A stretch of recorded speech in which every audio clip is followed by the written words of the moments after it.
Welcome to tip number 47 from the Institute. Today we're going to be talking about turbo mode, when the business makes additional profits. There's two places that are really important in your business that you kind of need to understand. One place is, where does the business break even? And any consultant that tells you to plan to break even is probably not someone you want to listen to. So let's not plan to do that, but we kind of need to know where that point is, because that's the point where our business starts making profit and where the gross profit primarily drops to the bottom line. And before that, every dollar we make kind of goes to bills or expenses that the business has.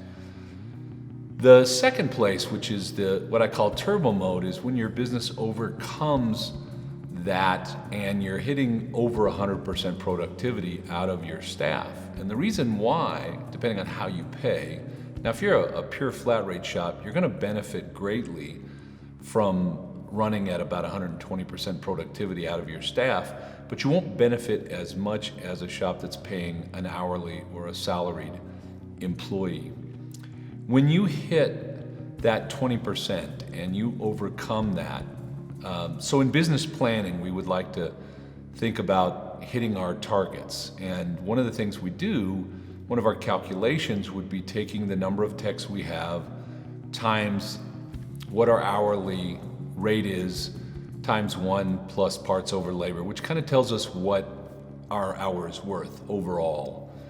And then we would say, I've got a technician who's going to work this week or today and give me 8 hours. And if that tech gave me 8 hours, this is the exact dollars that would equal. When my technician goes over that 8 hours and starts billing more, then a very large portion of that drops to my bottom line, because I've already paid for the labor and I've already paid all the expenses of the business.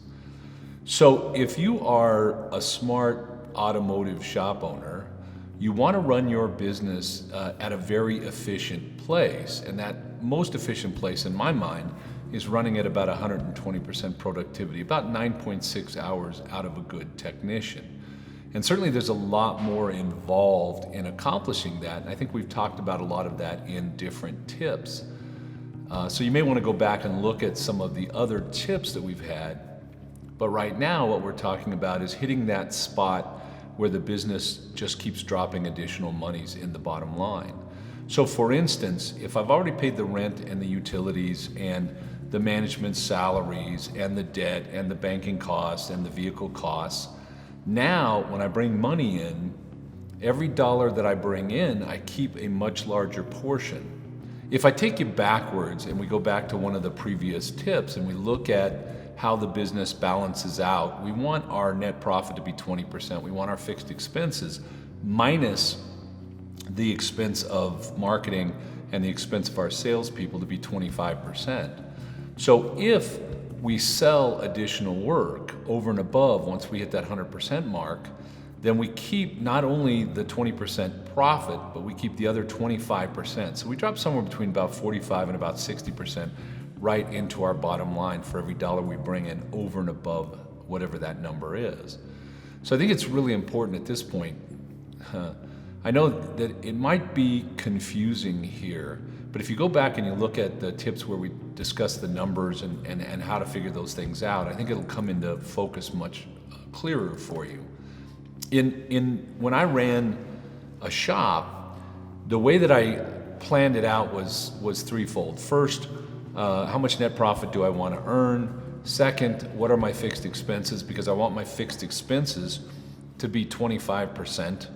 And third, how many techs do I have? And if those techs were 100% productive, what would they be able to produce? And I set a target, and in most cases, that tech productivity target is the one. So it's funny, I was talking to another consultant this morning, and the consultant said they have a little calculator, and what they do is they take the number of technicians plus the hourly rate, and they do a little calculation, and they say to the person, your business should be doing 1.7 million. And in most cases, that's a business that's doing about 1.2, maybe 1.3. And here's the problem with that. At 1.2 or 1.3, I'm paying the bills and there's a little bit of money left over. But if I do 1.7 or another $500,000 and I get to keep 60% of that, I actually drop $300,000 on that last 500 into my bottom line. And that's what we call turbo mode. You need to understand your business. Now, I think that 120% productivity is a good number. And let me explain that just briefly and then we'll let you go.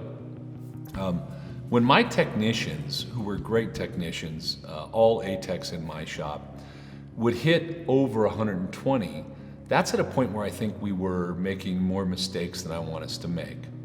And so I looked at 120 as a level that we could reach where there would be few mistakes and we wouldn't cut corners and get ourselves in trouble or not do our job correctly.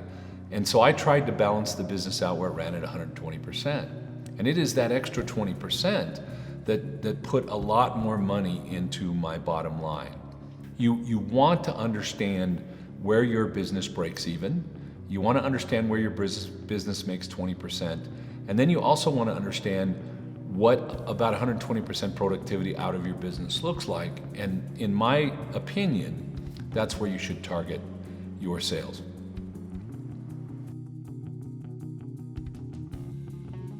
We hope you enjoyed this week's tip. For more information on the concepts we discussed, check out our upcoming classes at www.ifrabe.com/classes, or listen to the Leading Edge podcast at institutesleadingedge.podbean.com, where we discuss business topics just like this one with a panel of industry experts.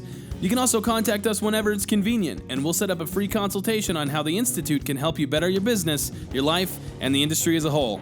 We'll see you guys next week.